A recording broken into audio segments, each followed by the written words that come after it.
The propaganda of your enemies, particularly in Congo, describe you as a cruel and bloodthirsty tyrant. Do you try to change this image? In most of your official photographs, you look severe and distant. This can contribute to fueling controversy. Why don't you wear a slight smile like all your fellow presidents around the world?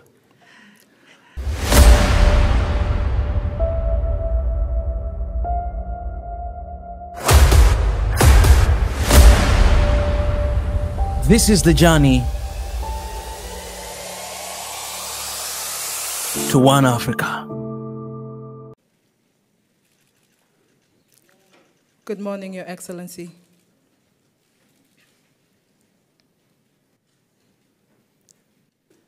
Murakoze Chane, Your Excellency. My name is Ben Kirui from Citizen TV, Kenya. And I have two questions for you.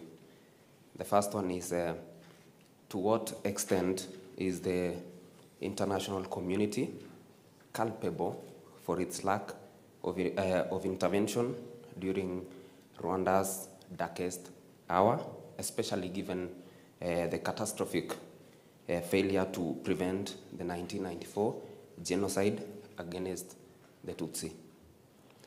My second question is, given that some perpetrators of the horrific acts during the genocide against the Tutsi remain unpunished, can victims and survivors maintain hope for achieving justice? That's it. Murakoze. Well, the two questions really which speak directly to the problems we had in '94, but of course which have a history that go back decades. Still, I'll confine myself to these questions because both of them have been answered in many ways in the past, many times. And for Rwanda, we've, I think, made progress and left some of the underlying issues to these questions were behind us.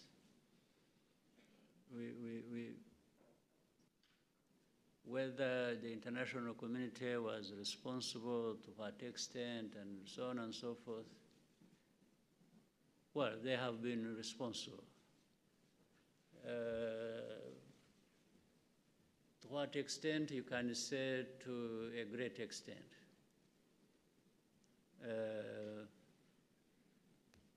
But that's it. For us, we learned our lessons of how to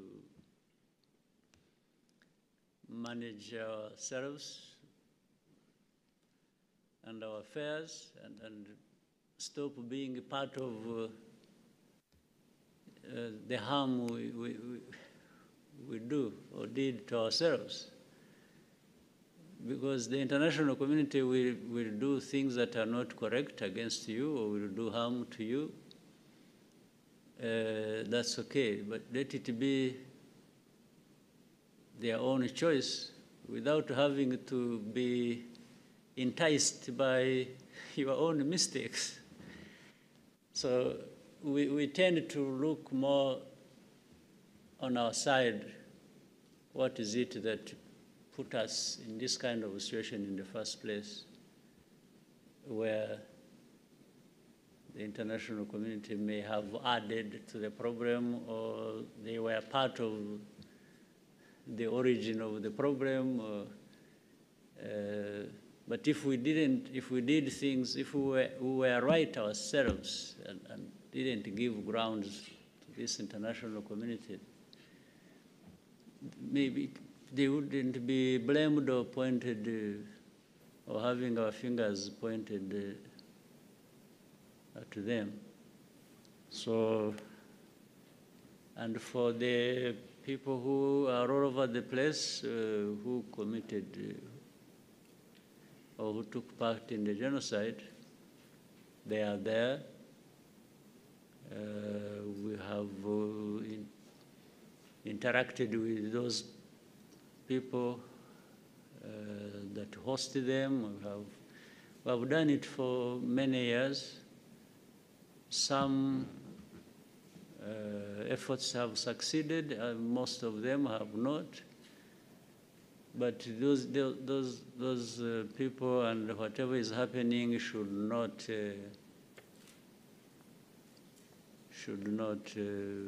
stop our lives running the way our lives should run. So really that is all. This mainly comes up when questions like you have raised come up from other people, but they don't occupy us on a daily basis thinking about them. Yeah. Thank you. Kigali Today.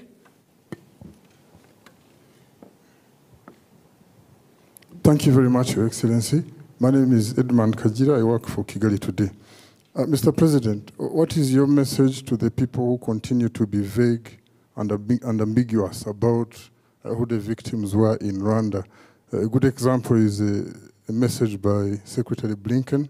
He talks about remembering Hutus, Twas, and all those three tribes. And in your discussion with President Clinton, did you touch this issue, considering that the US is among the countries who can't name it properly? Thank you, Mr. President.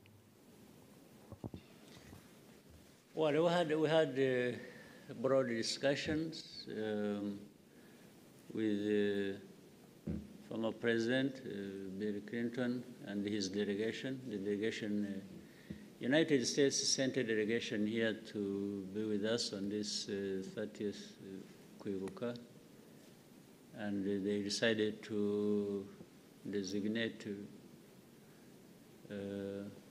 Honorable Bill Clinton to lead the delegation. So we had broad discussions over our bilateral relations and the status of that. That one was an element of discussion, but among many other more important things. For me, that concern was answered long ago by making our position clear. Not so long ago, maybe 2015 or something, or 14, we get messages from all over the world joining us in the commemoration. And that time we received a message that talked about, on one hand, Kwibuka and sympathizing with us and so on and so forth, which was correct. And then another part was all kinds of things about democracy, human rights, freedoms, everything that we are thought not to have at all in our country.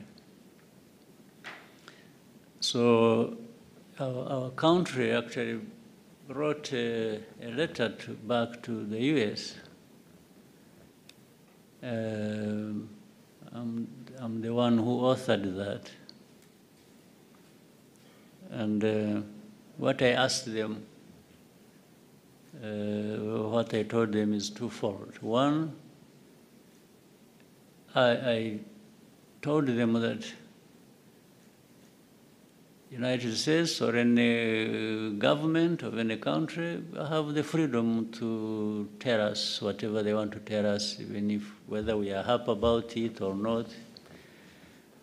That's no problem. And we're always going to absorb whatever is brought our way. But I also told the more important thing was, the second point for me was, but on this commemoration day, we are grateful when you commemorate with us. But for these other points you are trying to make to us, we have one ask that is important to us. In the letter we told them, feel free to commemorate with us if you want. And feel free also to tell us whatever you don't like about us. But our ask is one. When it is the day of commemoration, which is 7th of April, can you be kind enough to commemorate with us and stop there? And there are 365 days in a year.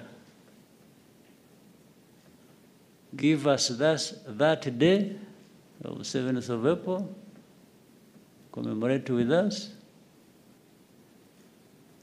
and then you can have the rest 364 days blaming us every day for everything you don't like about us. Just separate these two things. Commemorate with us for one day, blame us for the rest of the days of the year. I thought it was a fair deal and a fair ask. So for me, that problem was solved that day. These others that come after and will come in the future, I have no problem. Thank you, sir. Let's have another question, Al Jazeera, and then we'll come back to SABC.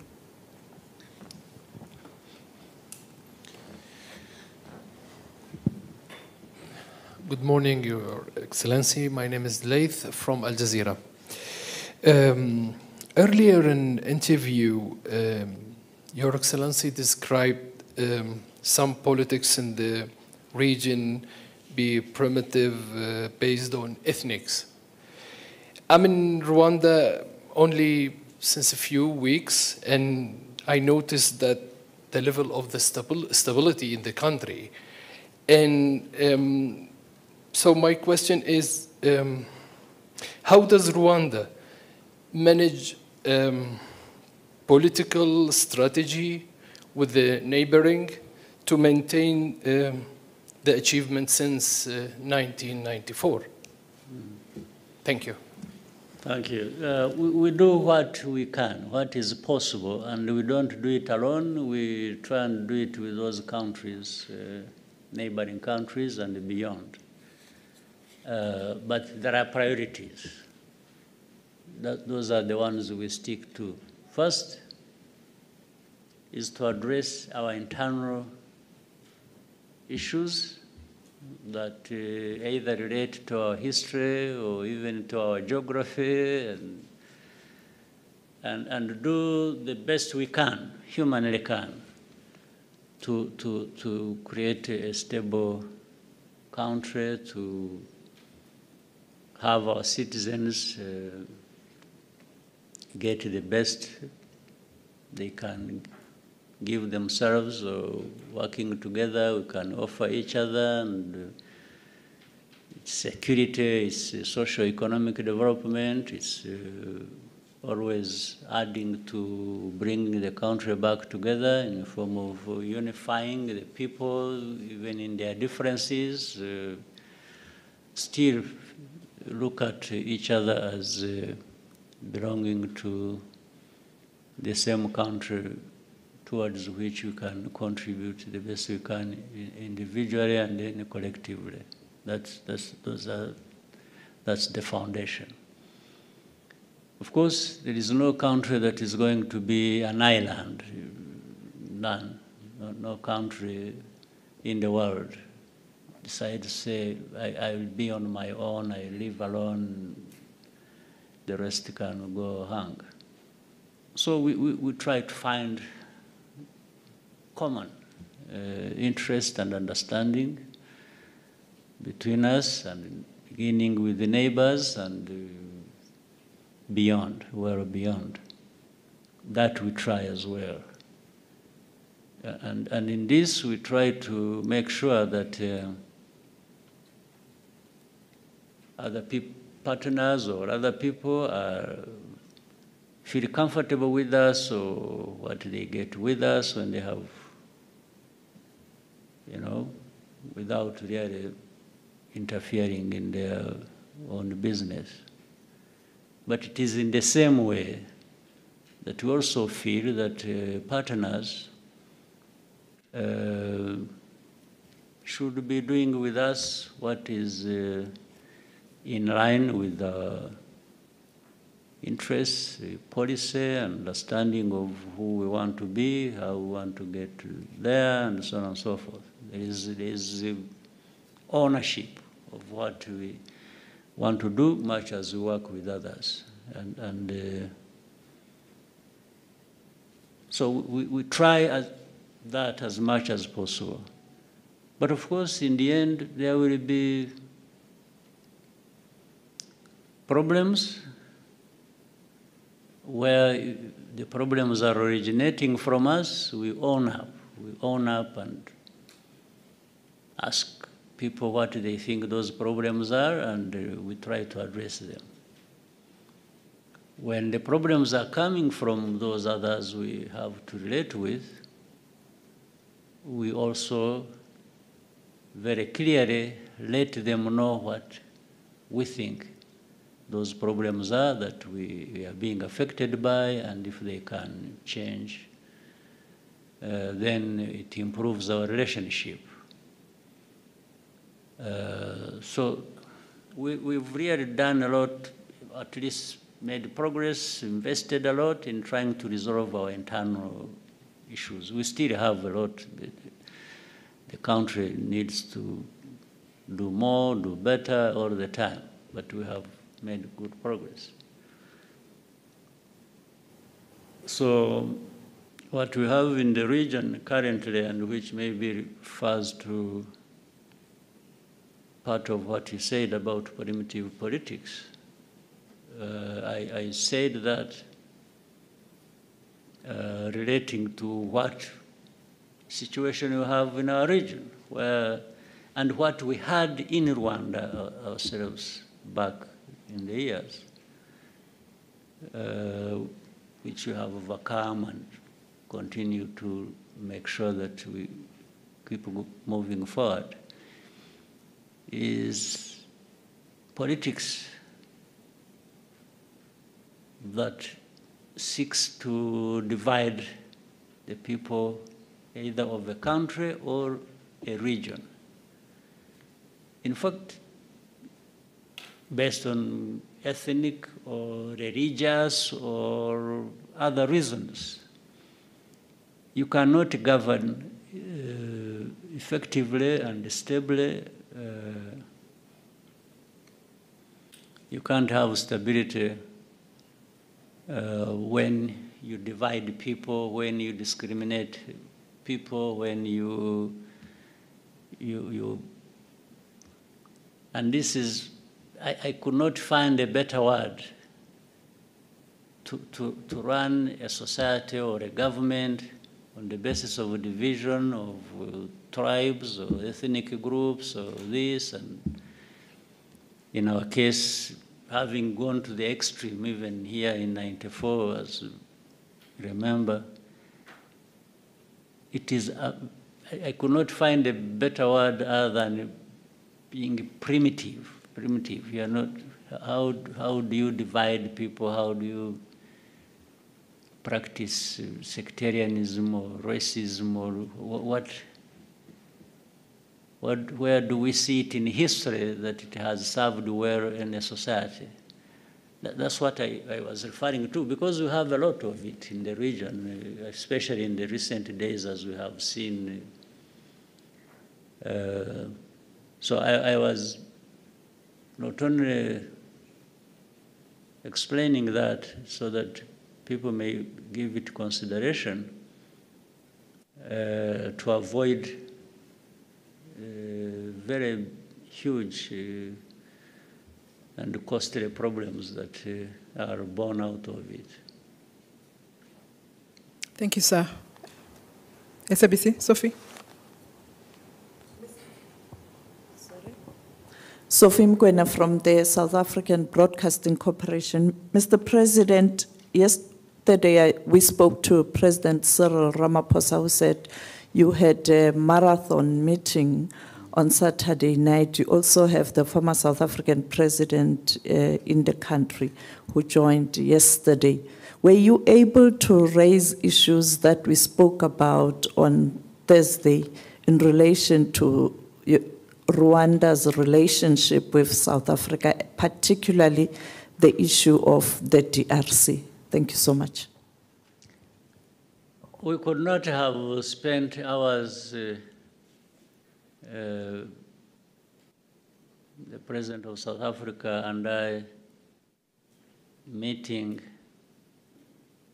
and definitely not talk about that.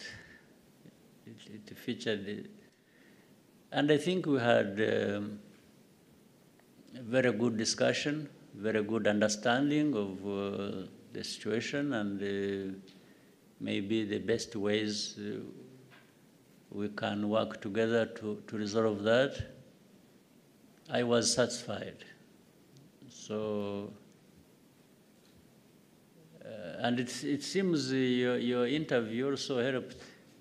The discussion you had and the questions you asked maybe informed all of us and prepared us for that discussion. So we had even a reference point.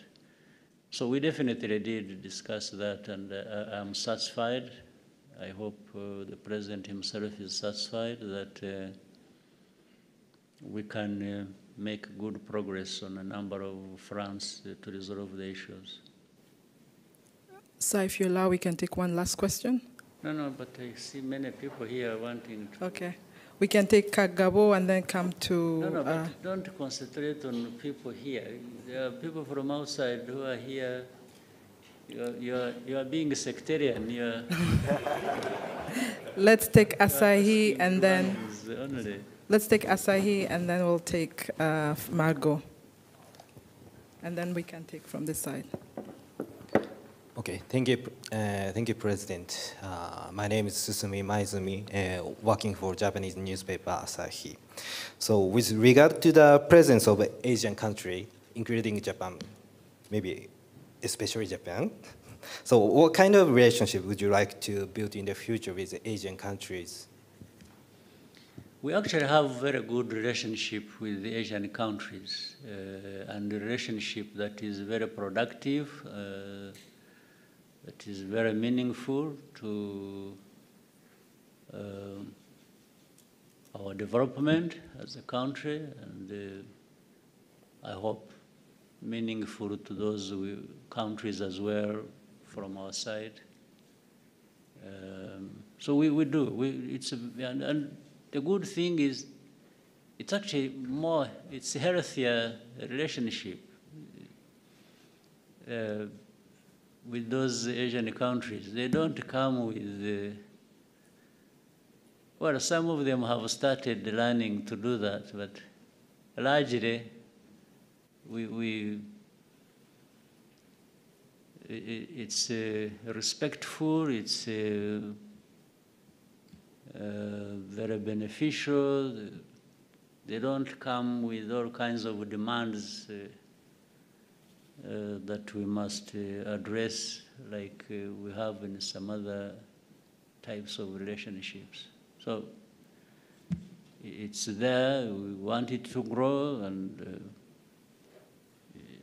it's healthy. Thank you, sir. We can take Margot and then somewhere in the back, and here, we'll come to you. Good morning, Your Excellency, and thank you. I'm Margot Solinas from the French media ITEM, and I had two questions for you about, first, the French presidency leaked last Thursday a piece of the speech of Emmanuel Macron that he was supposed to pronounce yesterday, but the video that was actually released elsewhere and the speech didn't match with what was announced. Plus, Emmanuel Macron was supposed to come, and finally he cancelled. I wanted to know if whether there has been a problem because of the French position doesn't sound like really clear at the moment. And my second question is about the fact that Rwandese soldiers have been sent to Mozambique in 2021 in the aim to help and strengthen Mozambican and Rwandan relationship. But how did it also strengthen the relationship between Rwanda and France at the moment? Right. As far as I'm concerned, our relationship between Rwanda and France is good, and has been good in the recent days. Of course, behind that, there is this long history of problems relating to what happened in our country in the last 30 years.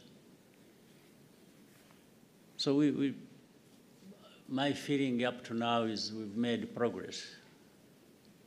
But there are still people maybe in the political and other structures of France that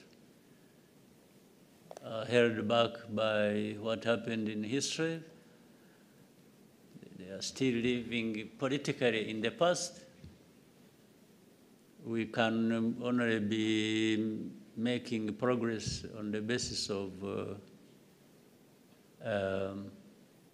people who want to look forward and we move forward together. So I don't know the proportions with this, with that, I don't know. But to make the judgment, I think the people of France are reasonable people and we can work together. Sometimes the politicians are the ones that are at issue. So I heard about that, the contradictions in the statements or this, or watering down this, but that's all about it. I heard that happened, but I really, for me, I'm focused on the good things that can happen if we relate well and make progress. These small issues, I think, will be there, even if you are talking about the head of state having done this and that. But still, that's not for me to dwell on and talk about. Maybe when you get an opportunity and speak to him when you get back, you may ask him. He may give you a better answer than I am capable of giving you. But for us, we are still on the side of wanting to continue making progress, irrespective of the bad history we have had.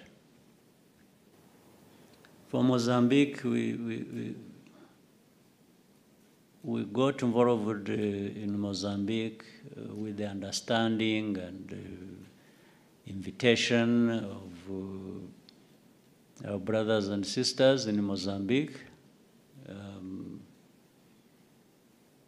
And we've been there doing what we can and working with the Mozambicans to reining the insecurity that was there for a couple of years. And I think good progress has been made also. How the French come into this, as you asked, maybe is related to what you might be having in mind because they have investments there. Like other countries have. In fact, there are many countries that have these investments, heavy investments in Mozambique. Either these countries working together and through their companies or different ways. Where it is France, it is the United States, it is India, it is Japan, it's Korea, it's, there are many who are there, working there. So naturally, the investments have to be made in a stable environment. And since we are there contributing to the stability of the area where these countries are making investment, we have discussions, we talk to each other. In our contribution and their investments there, we have good discussions and understanding of how we can continue to stabilize that area. That's the main thing they can say, France linking through Mozambique. Thank you, sir. We take 2-3 more questions. Yeah, keep going. Okay, we'll go with Francois and then David and then come to AP.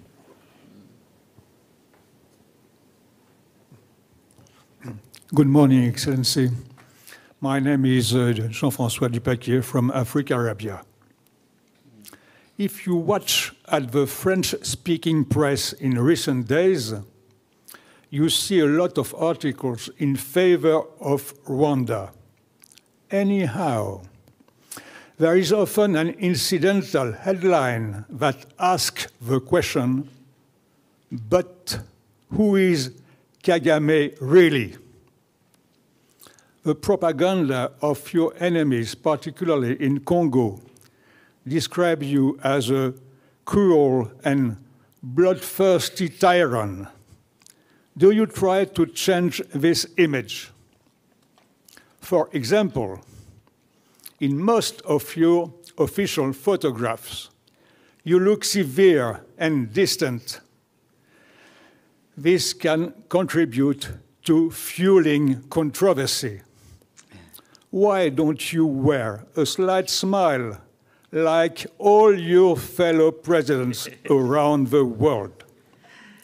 Do you ultimately like or dislike being fed, sometimes hated, in the Western world? Thank you. Good.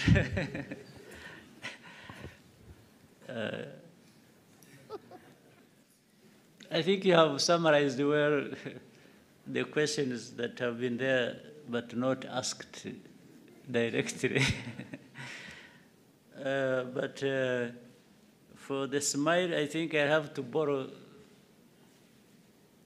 either some talent or actually directly the smile from some people. But the fact that it is the smile is lacking on me is not my making. Maybe it happens accidentally. But very interesting way of putting your question. I try to answer it this way. Starting with who is me, who is the person. I have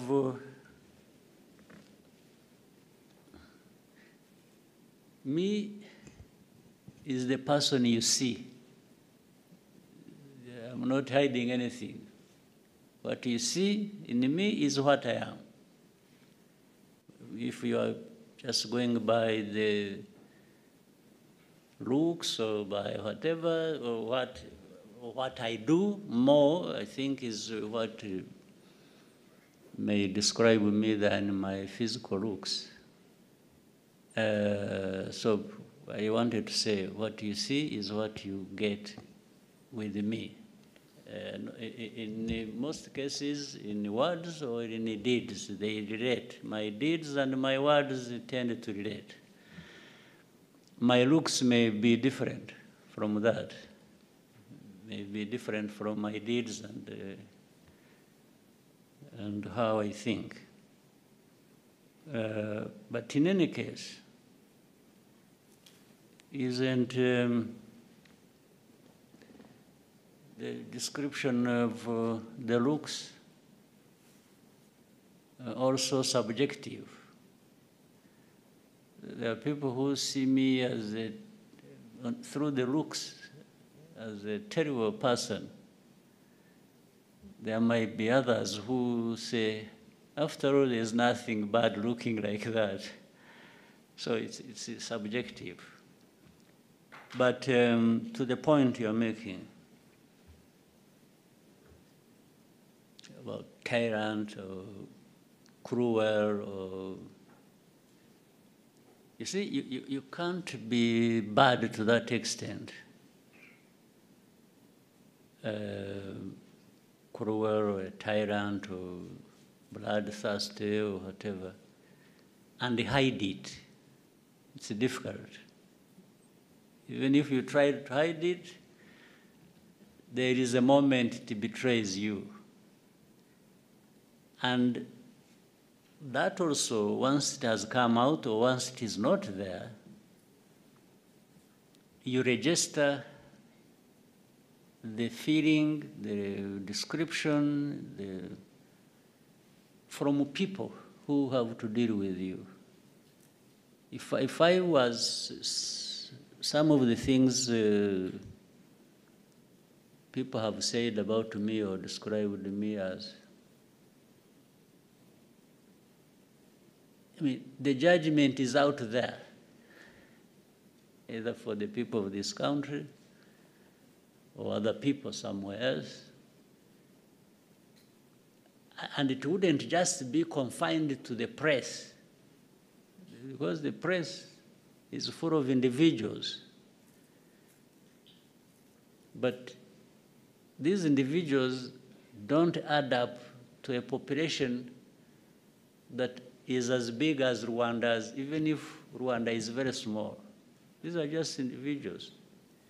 5 in France, 10 in America, 3 in China, 2 in Belgium, and so on and so forth. If you add all of them up, and they are even all negative and saying things about me, surely these can't be the people that are right and the rest wrong. But they only take advantage of the platform they have, they're able to command some voice that they put out there for people to, even people who don't know what you're talking. There are many people who even don't know about Kagame and get to know him by what a journalist has said, or one in the press has said. And in many cases, in my experience, some of them have started by hearing what the journalist said, and they ended up saying, but we've been told lies, when they come to know this through other means, either by direct contact or visit or whatever, and interaction with other people who know this person that has been talked about. They may say, this person told us lies. And consistently, over many years, has been telling us lies. What we saw, what we heard, whether it is this city, whether it is the person, whether it is this. They say, no, but what we are being told is completely different from what we have seen or experienced. So, and of course, there is a particularity with the Western press. The Western press, I mean, you will find out there are things that were said about this country 30 years ago, 25 years ago, that are being repeated now, which means, according to them, nothing has changed.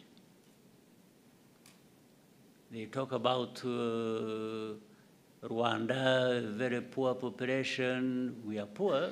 We are not where the developed countries are, for sure. But this poverty, the way it was in 1995, in 2000, is not the way it is in 2024. But somebody will keep writing in the press, like what we have today is the same thing as we had 25 years ago, and keep just rubbing it in. You know, even the Kagame and his looks and so on, I've been trying, in recent days, I've been trying with a smile. Maybe it's not a good smile, but I've been trying. So the Kagame you saw in 95, in 94, 2000, anyway, there was no smile. There was nothing to smile about, so I didn't smile. But now, with some progress, I can afford some smile once in a while. So if somebody thinks, like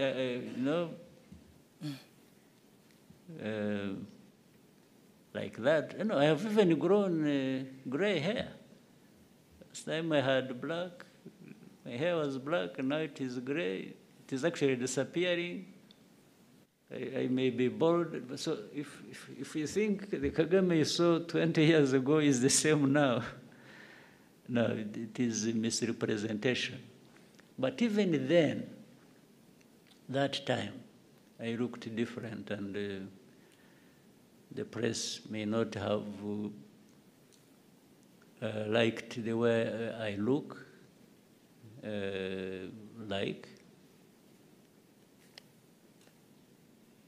but the situation that time maybe looked like that itself. So I can't be in a heap of dirt and then I'm smiling. I mean, that's a lie. I would be a liar. I would be pretending. I would actually be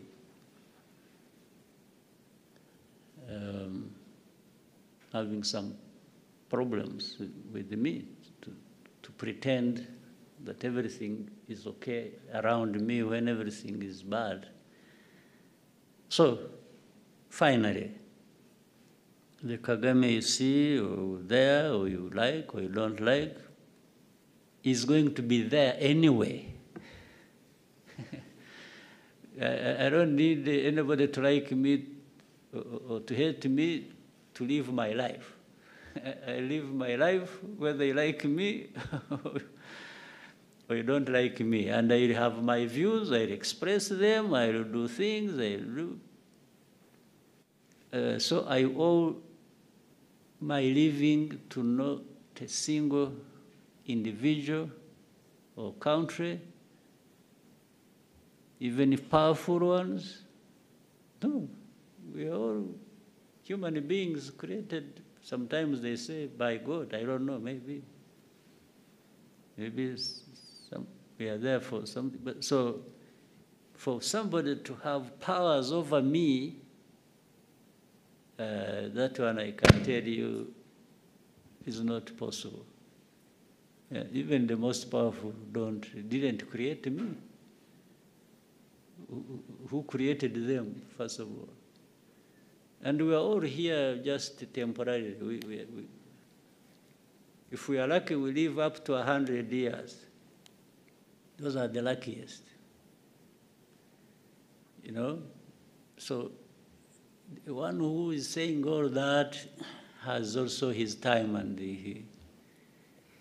he'll go like all of us. Everyone has their day. So that's why I can't accept that anyone who has powers over somebody else to the point of dictating. Even the most powerful don't have power over us, how we live, how we do. So, but the Kagame has been shaped by that philosophy, that understanding, that, well, I try like any human being and do my best, do what I can do what I have to do. I may have flaws, make mistakes, own up and do good things, benefit others. And so I'm that person. Tell those people that actually to know me is not complicated. It's straightforward. It's me. Then other things we can discuss on the side. But that was a very powerful question. Mm-hmm. Thank you, sir. We can take from Amu, who's just next to Francois. And then... Thank you. Thank you, Your Excellency. Amu Kanampili from AFP. My question is about the March 23 movement in Eastern DRC. Your government has previously denied backing the movement. Does that denial still stand a year and a half later? And what is the current relationship between Rwanda's government and the M23? Thank you. Well, those who accuse us, I would ask them why they actually don't support M23 themselves, including AFP, you as a journalist. Why don't you support M23? Or why is the question, you support M23 or you don't support M23? First of all, what is M23? M23 is an organization born in and out of Congo. That's number one. Number two, these are Congolese. And you will hear even Congo admit it now. Why do they exist? Why are they fighting? Why do they have arms? It's another question. It is also a simple question. They exist because they have been denied their rights as citizens of that country. They are called Tutsis of Rwanda. Fine. But then you need to be educated also a little bit about history. We have Rwandan communities in Congo who are Congolese, and by the way, these are not just Tutsis. It is the same social structure of a country that is also there in Congo. Like, in fact, we have other neighboring countries where they are, but they are citizens of those countries. We have 100,000 people originating from this community, 100,000 who have been living here in Rwanda in refugee camps for the last 2 decades. Why? Because they are being uprooted from their ancestral homes, persecuted, and sent across. In fact, there are more in Uganda. There are 300, there's 100,000 here, there are hundreds of thousands there in Uganda, more numbers.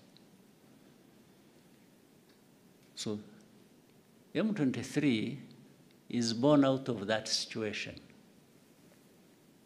That's why I asked the question. I said, well, why wouldn't anybody else, why are we being accused as Rwanda of supporting M23? And I'm saying even those who accuse us actually I should accuse them of not supporting M23 because it is as if they agree with the injustice that is being done to this community. Otherwise, if you didn't agree with that injustice, you would be actually raising questions. Why these people of M23 being treated like this? Why are we having 100,000 refugees here in Rwanda? That's where you would start from. Not start from asking Rwanda, are you supporting M23 or not? Are you still denying it? Because you are asking the wrong question. The issue is not whether anybody supports M23 or not. The issue is, what is actually the problem of M23? That's the question you should have asked, in fact. What is the problem? What is this thing called M23? Are they human beings? Are they this? Are they Rwandans? Are they Congolese? Are they that? Why? Why do they exist? Why do they even have arms and are fighting in their own country? This is the right question that I should be asked. So whether Rwanda supports or associated in any way is actually immaterial. It is relevant to the question. Or even you, if you want to educate yourself or educate the public, the question should have been simple. Ask me, by the way, what do you understand the M23 to be? What is it? That's a fair question.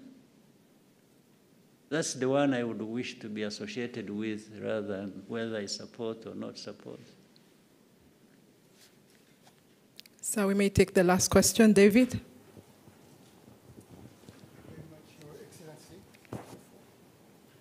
Thank you very much, Your Excellency.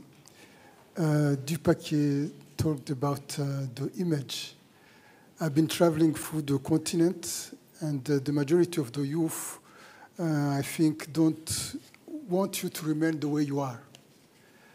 Because Rwanda means for them hope, but more than that, a new school of political thought, a new school of doing things, a new school of making politics and transforming our society for the best, for peace, stability, and economical progress. For the past 30 years, you have succeeded to build a modern state, offering to Rwandese people a safe space to build their own lives and achieve their personal dreams. How do you see Rwanda for the 30 others coming years? Well, we keep making progress and be where others are that they have even taken for granted. And when you see developed countries, why can't Rwanda or Africa develop to that extent or beyond? What is lacking? So, but what you have to deal with is the right politics in place, management of society and enabling society to do what they need or have to do to take them to a much higher level in terms of development than where they are. So really that is the aspiration for all of us, even as leaders, and I'm sure individual Rwandans, everyone wants to see development. They want to see